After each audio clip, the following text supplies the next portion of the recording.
नमस्कार, जय श्री राम मित्रों। मैं हूं आपका देसी पत्रकार लक्ष्मण सिंह सुरदना। आप देख रहे हो जन जन की आवाज़ मारवाड़ी न्यूज़। आज मैं लोग आया बीजेपी री परिवर्तन यात्रा दिखाने वास्ते। जो अपन बीकानेर जो पूर्व सीट है बीर ऊपर कौन कौन सा प्रत्याशी दावेदारी अपनी जता रहे हैं और अपनों जो हुजूम है, जो अपनी ताकत है वे दिखा रहे हैं। जो परिवर्तन यात्रा थोड़ी देर में अपने बीकानेर अंदर एंटर करने वाली है। जो अपने सुरेंद्र सिंह जी शेखावत हैं, उन्होंने वर्धावन एकलव्य में बहुत बड़ा टेंट वगैरह तैयार करके अपनी जो दावेदारी पेश की है। अब आप लोग अठेरा जो वासी है जो पधारे हैं ब्याऊ एक एक कर राय लेवा ला कि बीकानेरी जो पूर्व विधानसभा जो सीट है वह किन दी जावेली।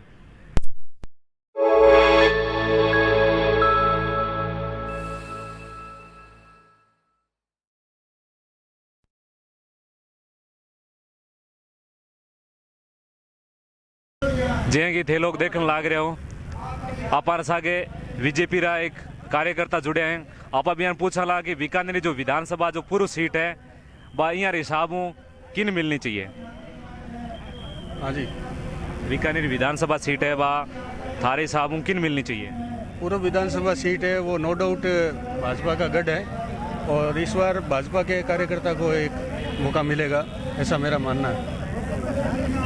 मैं आप लोगों ने आज पूछना चाहूँ कि आप सुरेंद्र सिंह हुजूम में आया तो सुरेंद्र सिंह जी जो अपनी जो दावेदारी जो पेश कर रहे हैं वे कई आधार पर कर रहे हैं। ये दावेदारी इन्होंने जो पेश की है वो धरातल पर उनका काम बोलता है। उन्होंने जनहित के कई मुद्दे हैं बीकानेर के, इसमें जन समस्याओं को लेकर उन्होंने उनका निराकरण कराया है। किसी सादुलगंज कच्ची बस्ती का मुद्दा हो, चाहे किसी प्रकार का कोई भी अन्याय का काम हो। और अभी पिछले कुछ ही समय में मैं भी उनके साथ था। विद्युत में जो अधिभार बढ़े थे, फ्यूल चार्ज वगैरह, उन पर इन्होंने कटाक्ष किया था और हम सब ने एक सामूहिक प्रयास किया था, जिसके 1.5 महीने के अंतराल के बाद में भी कुछ फ्यूल चार्ज है उन पर राहत मिल गई थी। और जनता के लिए संघर्ष करने वाला एक जननेता जो होता है वो एक छवि इनकी है। इनका किसी प्रकार का विरोध नहीं है और पार्टी में पिछले कई सालों से इन्होंने काम किया। पिछली बार भी पैनल में इनका नाम था, लेकिन सिद्धि भाई साहब को पुनः उसमें मौका मिला और इनको वापस पार्टी ने सपोर्टिंग में रखा। और इस बार पूरी उम्मीद है कि इनको टिकट मिले और ये जीते भी। धन्यवाद साहब जी। हाँ कि आपने यहाँ बताया कि क्यों अब आप सागे और भी भाई जुड़े हैं बियानी पूछा ला भाई की सागा पर सागे एक युवा नेता रतिराम जी मुंड जुड़े हैं। बे बतावेला विधानसभा जो पूर्व विधानसभा बीकानेर पूर्व विधानसभा बीर बारे में भाई कौन उम्मीदवार है और कौन कहीं कहीं है। सुरेंद्र सिंह जी हैं पूर्व से, उनके उपलक्ष्य में आए हैं और भाजपा की रैली को सफल बनाने के लिए बाकी सुरेंद्र सिंह का फुल सपोर्ट है, सब सुरेंद्र सिंह के लिए। तो मैं भाई लोगों आपने ये पूछना चाहूँ कि भी जो सुरेंद्र सिंह है वे आपकी दावेदारी कई हिसाब हूँ या आपने कई मकसद पेश किए बा बताओ माने थोड़ी। ये मतलब पूर्व से एकदम उम्मीदवार के तौर पे इन्होंने खूब मेहनत की है, काफ़ी 3-4 साल से लगे हुए हैं और इनको टिकट मिलती है तो पूर्व से बीजेपी से श्योर लड़ेंगे और बहुत मजबूत होगी। आज के जिस हिसाब से व्यवस्था की हुई है, अभी अर्जुन राम जी का वेट हो रहा है इधर, उसके बाद देखते हैं। जैसा कि हमारे भाई रतिराम मुंड ने बताया कि भी जो अपने सुरेंद्र सिंह जी शेखावत हैं वो एक बहुत ही बड़े धरातल के जो नेता हैं, वो उन्होंने धरातल जो बीकानेर की जो धरातल है उस पर बहुत ज़्यादा परिवर्तन यात्रा ने सफल बनाने वास्ते आज कितना लोग भेड़ा हुए हैं और हमारा जो सगड़ा चेता नेता हैं डॉक्टर सुरेंद्र सिंह शेखावत है भी कितो हुजूम माटे भेड़ो करियो परिवर्तन यात्रा दिखाने वास्ते। परिवर्तन यात्रा और बीजेपी की जो कार्यशैली है और उनके जो नेता हैं उनके सब के लिए स्वागत के लिए आज देखो कितना लोग अठे भेड़ा हुए हैं। ए आप रो सब काम वाम सब छोड़ रखे इन यात्रा ने सफल बनाने खातर आया है। जी साहब आप लोग देखने लग रहे हो बीकानेर विधानसभा में जो पूर्व विधानसभा भी में 4-5 उम्मीदवार हैं। भी में जो सगड़ाओं जो ज़्यादा जो शक्ति प्रदर्शन है वो डॉक्टर सुरेंद्र सिंह शेखावत रो ही मने लाग रहे हैं।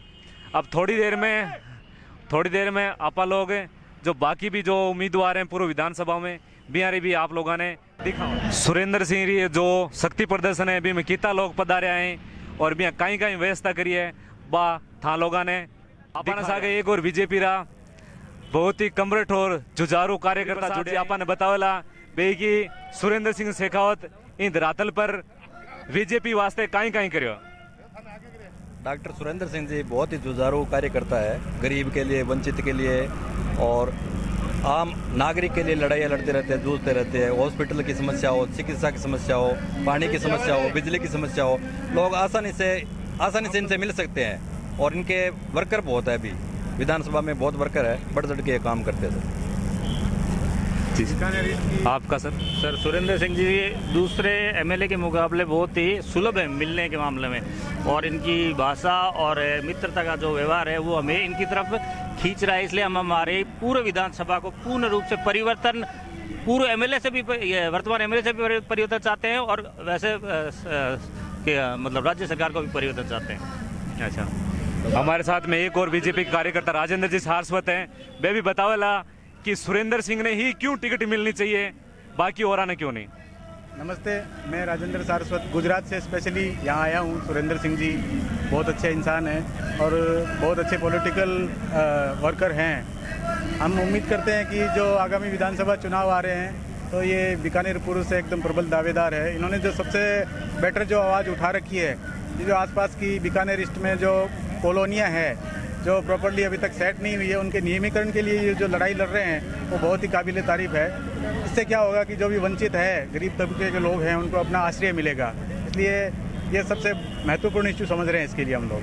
धन्यवाद सर। सीधी भाषा जहाँ एक और किसी को मिल आम नागरिक, आम वोटर सीधी भाषा से कभी मिल ही नहीं सकता। और इनसे जो मर्जी आए, कभी भी आधी रात को बेझिझक को इनके घर आके, इनको ऑफिस आके किसी से मिल सकता है और ये तुरंत प्रभाव से उनके साथ खड़े होते थे। जैसा कि हमारे कर्मठ जुझारू कार्यकर्ताओं ने बताया कि जो सीधी भाषा है उनसे अपना आम नागरिक मिल नहीं सकता है, लेकिन ये जो सुरेंद्र सिंह शेखावत हैं, इनसे कोई भी आम नागरिक कभी भी किसी भी टाइम में जाके मिल सकता है। अब मैं था लोगों ने दिखा वाला है भाई कि कितना लोग जुड़े हैं इन परिवर्तन रैली ने सफल बनाने लाग रहे हो कि कितना भाई बहन इन परिवर्तन रैली ने सफल बनाने वास्ते पधा रहे हैं। और था लोगों ने आगे भी दिखा रहे हैं कितनी भाई कितनी अपनी मातर शक्ति भी कितनी पधारी है आगे, जबकि भी देखो थे लोग जिया देखने लाग रहे हो कि भाई कितना बीजेपी रा समर्थक है, जगह कितना इन परिवर्तन रैली ने सफल बनाने वास्ते आया। मैं इन भाई ने पूछूंला कि इन रैली में आने रो मकसद कहीं है। हाँ, आपका नाम भैया? श्याम सुंदर शर्मा काउन है। श्याम सुंदर शर्मा काउनी छापा सागे जुड़ूड़ा है बे बतावला इन रैली में आने रो मकसद भी आरो कहीं है। मकसद साफ है, जे हिसाब हमारे युवा सागे आज छलावो करो है, पेपर लीक करे है सरकार, बहुत कें भी तरीके वो बत्तो देन पर छलावो करो है, कें भी प्रकार छलावो करो है भी मैं पूरी तरीके से निराश हाँ। और आने वाला 2 महीना मायने से चुनाव होवेला, इस सरकार ने उखाड़ फेंकन खातर, कड़ो संदेश देने खातर भाजपा की परिवर्तन रैली में आया। और ये कांग्रेस की जी नीतियाँ हैं बा माने पसंद को नहीं। कांग्रेस जी साहब छलावो करके वापस का मैं सरकार बनावा, मैं युवा कौन चाहवा का पास सरकार आवे। धन्यवाद जी। हाँ कि श्याम सुंदर काउनी आपने बताया कि भी जगह कांग्रेस सरकार है, जी भ्रष्टाचारी सरकार है, मैं इन उखाड़ आपने सागे जुड़ रहे हैं। अभियान ने पूछा ला बेगी इन परिवर्तन रैली रो आने रो मकसद कहीं है। माँ भारती के चरणों में वंदन करते हुए अभी जो ये कुशासन कांग्रेस सरकार का जो चल रहा है, चाहे वो महिलाओं पे अत्याचार हो, चाहे वो किसी भी प्रकार की समस्याओं को लेकर के रोजगार, युवाओं को रोजगार, कहीं पे भी किसी विषय पर इनका कोई ही ध्यान नहीं है। सिर्फ और सिर्फ ये 1.5-2 साल तो इन्होंने सिर्फ और सिर्फ मनोरंजन के अलावा राजस्थान के जनवासियों के लिए कुछ भी नहीं किया है। सिर्फ और सिर्फ मनोरंजन, जिसमें सरकार एक सचिन पायलट जी सरकार को लेकर के चले जाते हैं दिल्ली और एक जैसलमेर निकल जाते हैं मुख्यमंत्री महोदय। इसके अलावा सिर्फ और सिर्फ लॉलीपॉप के अलावा अत्याचार इस राजस्थान की जन पे इतना भारी हुआ है जिसका कोई अंदाजा नहीं है। परिवर्तन यात्रा का तात्पर्य है कि सुशासन की व्यवस्था की जाए, मुख्य रूप से सुशासन की व्यवस्था की जा रही है। इसके लिए जन जन आपके हितैषी हैं, बहुत बहुत धन्यवाद। सिस्टम परिवर्तन रैली में पधारे हैं, ने मनोरंजन कराने वास्ते गीतो तकड़ो म्यूजियम सिस्टम चालू करो। यहाँ लोग हमारा क्षेत्र बड़ा ही एक वक्ता है जुगल सिंह जी, जो बीजेपी का बहुत ही कर्मठ कार्यकर्ता है, वे आज ये मंच रो संचालन कर रहा है।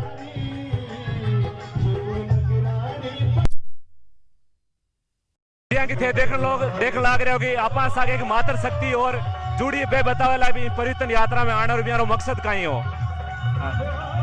नमस्कार, मेरा नाम अनीता है। समाज में परिवर्तन की बहुत ज़रूरत है, इसलिए हम यहाँ पर अभी आए हैं कि जो ये हैं हमारे नेता सुरेंद्र सिंह शेखावत बहुत ही अच्छे हैं और समाज में परिवर्तन के लिए बहुत ही ज़रूरी है कि इनका यहाँ पे होना, और जिस हिसाब से ये है बहुत ज़रूरी है। धन्यवाद जी। हाँ कि आप मातर शक्ति बतायो कि भी रैली माने रो बहुत बड़ा मकसद कर्मठ और जुझारू कार्यकर्ता। क्या नाम है सर आपका? बहुत ही बड़े समर्थक हैं डॉक्टर सुरेंद्र सिंह शेखावत के। ये परिवर्तन यात्रा में जो कार्यकर्ता हैं सुरेंद्र शेखावत राबे देखो कितनी मेहनत कर रहे हैं, और जो आटे जो लोग बैठे हैं बिया ने भी जो सेवा में लगे हुए हैं, हम सेवा में लगे हुए हैं।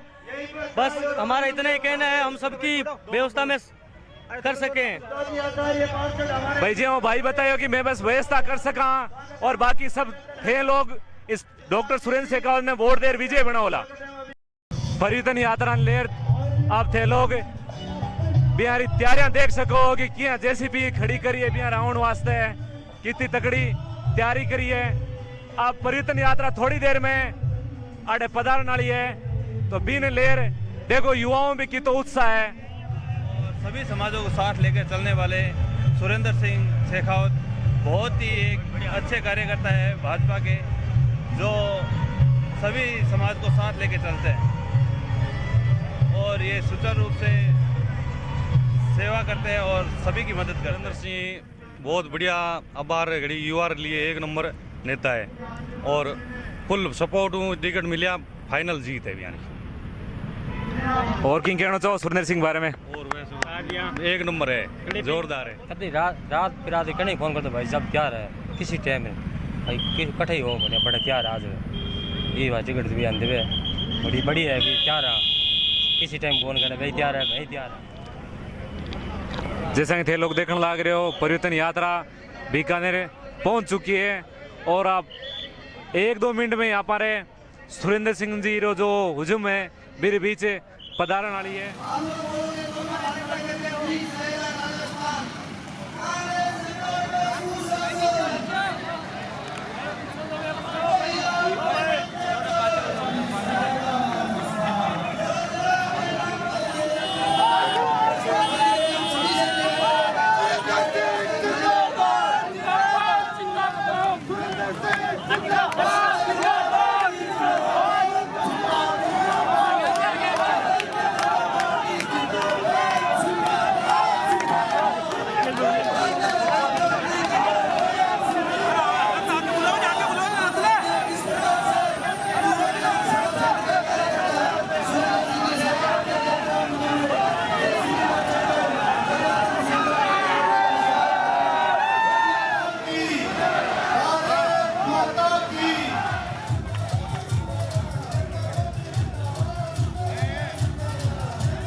की गई है वहां पर विराजे हमारे बीच में बोलो भारत माता की।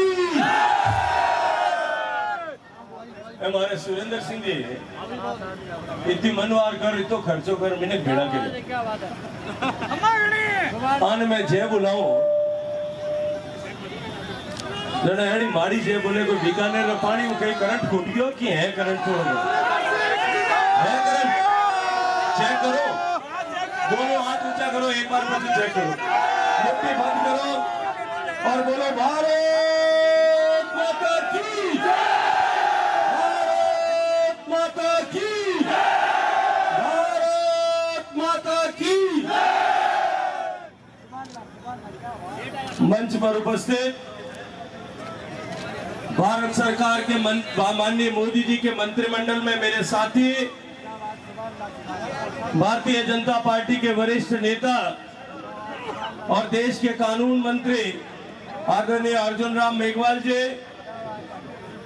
मंच पर उपस्थित भारतीय जनता पार्टी के वरिष्ठ नेता, प्रदेश के उपाध्यक्ष, पूर्व मंत्री, पूर्व सांसद, आरपीएससी के पूर्व चेयरमैन आदरणीय CR चौधरी साहब, भारतीय जनता पार्टी के वरिष्ठ नेता, भारतीय जनता पार्टी के प्रदेश उपाध्यक्ष आदरणीय श्रवण सिंह जी, प्रदेश मंत्री आदरणीय वासुदेव जी, इस बीकानेर के प्रथम नागरिक आदरणीय महापौर साहिबा, बीकानेर की यशस्वी विधायक आदरणीय सिद्धि कुमारी जी, मंच पर उपस्थित आदरणीय पूर्व विधायक, पूर्व मंत्री डॉक्टर विश्वनाथ जी, मंच पर उपस्थित भारतीय जनता पार्टी के अन्य सभी वरिष्ठ नेतागण, माननीय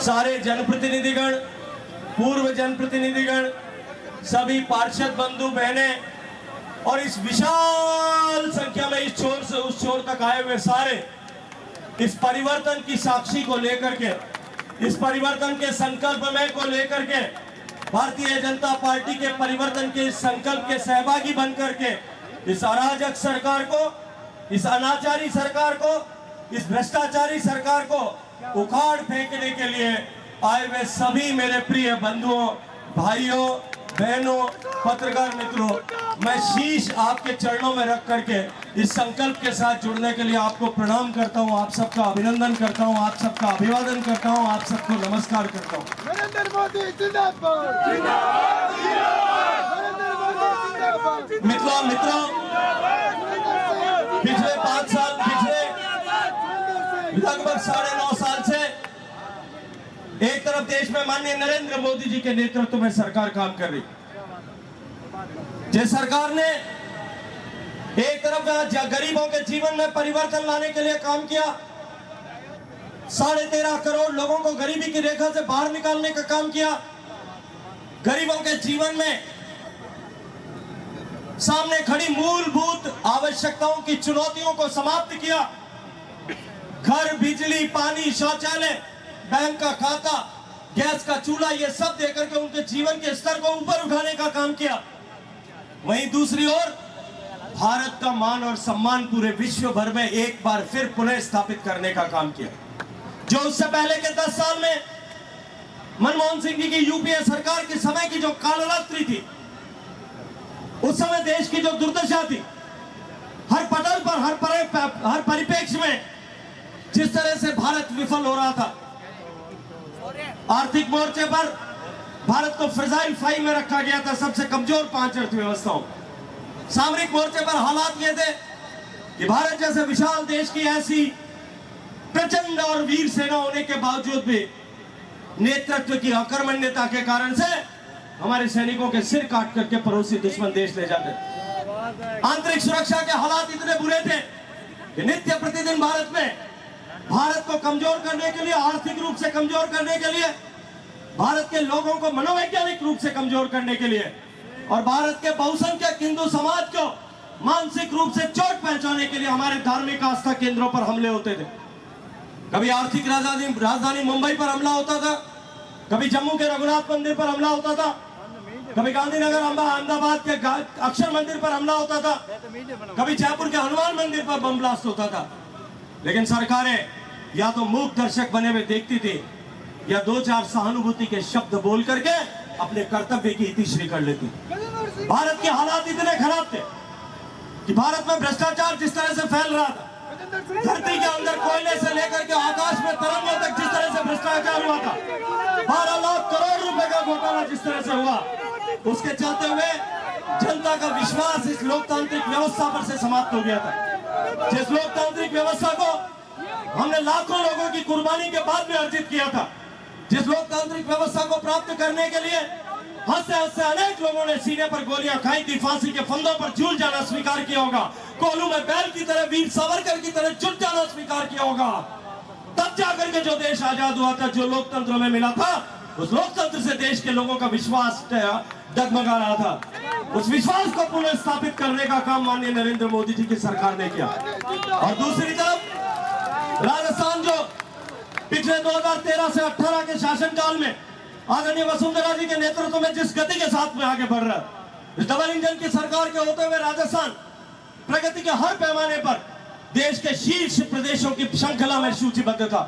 वो राजस्थान जो भारत सरकार के माननीय मोदी जी के प्रोग्राम्स के इंप्लीमेंटेशन में पहले, दूसरे या तीसरे पायदान पर होता था, दुर्भाग्य ने शायद हमारे साथ पकड़ लिया। 2018 में राजस्थान के किसान, जवान और महिला को धोखा देकर के एक ऐसी सरकार आई, जो सरकार ने जो राजस्थान पहले पायदान पर, दूसरे पायदान पर होता था, उसको हर एक योजना के इंप्लीमेंटेशन में नीचे से पहले, दूसरे और तीसरे पायदान पर लाकर पटकने का पाप किया। केवल उतना ही नहीं, राजस्थान के युवाओं के सपनों को चूर चूर करने का काम हुआ। 17 बार पेपर लीक हुआ। और मैं जिम्मेदारी से यहां खड़े होकर के कहता हूं कि मुख्यमंत्री जी के जो बयान उस समय आते थे, ये पेपर लीक में कोई अधिकारी और नेता सम्मिलित नहीं है, वो आज समझ में आता है, जब अधिकारी भी पकड़ा गया, जब नेता भी जेल के सीखों के पीछे पहुंचे हैं, तब आज ये बात समझ में आती है कि सरकार के संरक्षण में ये पेपर लीक का माफिया काम कर रहा है। दूसरी तरफ राजस्थान में जिस तरह से किसानों के साथ अत्याचार हुआ, किसान किसान की जमीन नीलाम होने के लिए मजबूर हुई, किसान जमीन बेचने के लिए मजबूर हुआ, और उसके बाद में भी राजस्थान में 2000 किसानों को आत्महत्या करनी पड़ी। जिस राजस्थान के लिए हम गर्व से लोकसभा में ये कहते थे कि निरंतर अकाल पड़ने के बावजूद भी राजस्थान का किसान कभी आत्महत्या नहीं करता, वो स्वाभिमानी किसान है, वो संघर्ष करने वाला किसान है। लेकिन अब की बार इस अराजक नकारा सरकार की वादा खिलाफी के चलते हुए राजस्थान में 2000 किसानों को मौत का वर्ण करना पड़ा, फांसी के फंदे पर झूलना पड़ा, आत्महत्या करनी पड़ी।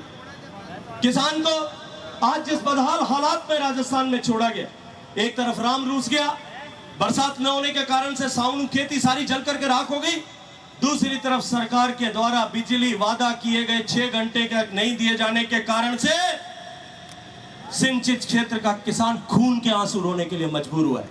ये मुफ्त की बिजली देने का वादा करते, मैं सारे पत्रकार मित्र खड़े हैं, उनको कहूंगा कि कैमरा एक बार जनता के सामने करें। मैं प्रश्न पूछना चाहता हूं, आपको मुफ्त की बिजली चाहिए या खेती के लिए बिजली चाहिए? इनको हाथ खड़े करके बताइए, खेती के लिए बिजली चाहिए कि नहीं चाहिए? ये मुफ्त की रेवड़ी बांट करके जहां खेती के किसान के साथ में छलावा करना चाहते हैं, वहीं दूसरी ओर राजस्थान की महिलाओं के साथ जिस तरह का अपमानजनक व्यवहार हुआ, मैं इस मंच पर खड़े होकर के पूछना चाहता हूं कि राजस्थान की उस बेटी का, उस इंदौर की बेटी का क्या कसूर था जो उन 2 लाख महिलाओं में से एक थी जिनके साथ में दरिंदगी हुई है।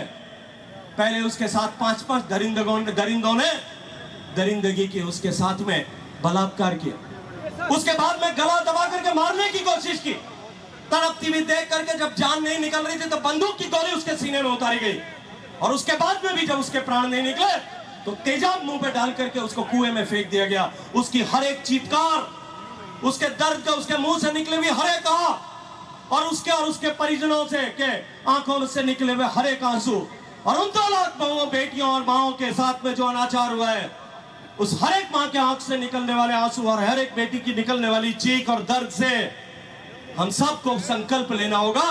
वो संकल्प दिलाने के लिए आज हम सब आप लोगों के बीच में आए।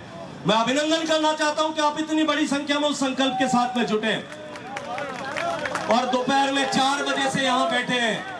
मित्रों, आज हम सबको यहां से तय करके जाना होगा कि अब से लेकर के ये चुनाव जब तक पूरा नहीं होगा तब तक हम न रुकेंगे, न झुकेंगे, न थमेंगे, न बटेंगे, न टूटेंगे और न बिकेंगे। केवल एक लक्ष्य होगा कि अब की बार भाजपा सरकार, अब की बार भाजपा सरकार, अब की बार भाजपा सरकार। जो सरकार बिजली नहीं दे सकती, जो सरकार पानी नहीं दे सकती, ऐसी निकम्मी सरकार राजस्थान के लोगों को स्वीकार नहीं है। बिजली पानी दे न सके वो सरकार निकम्मी है, जो सरकार निकम्मी है वो ये भारत माता की, भारत माता की।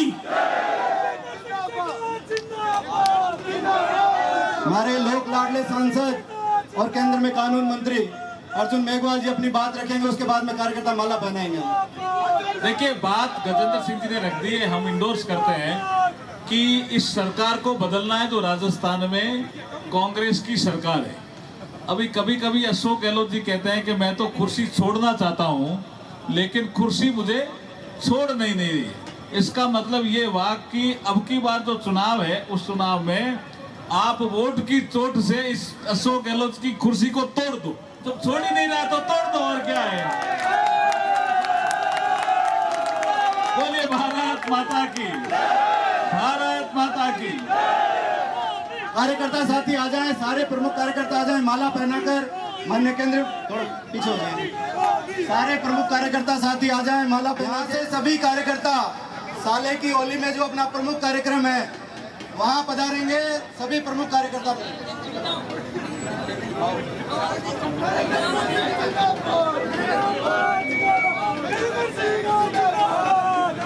भारतीय जनता पार्टी जिंदाबाद, नरेंद्र मोदी जिंदाबाद। और जो राजस्थान में सत्ता परिवर्तन का लक्ष्य हमने लिया है, उस लक्ष्य के लिए हम सब एकजुट होकर बीकानेर से लेकर पूरे राजस्थान तक परिवर्तन का शंखनाद आज हम आप तमाम लोगों ने किया है, वो करेंगे। सुरेंद्र शेखावत जिंदाबाद।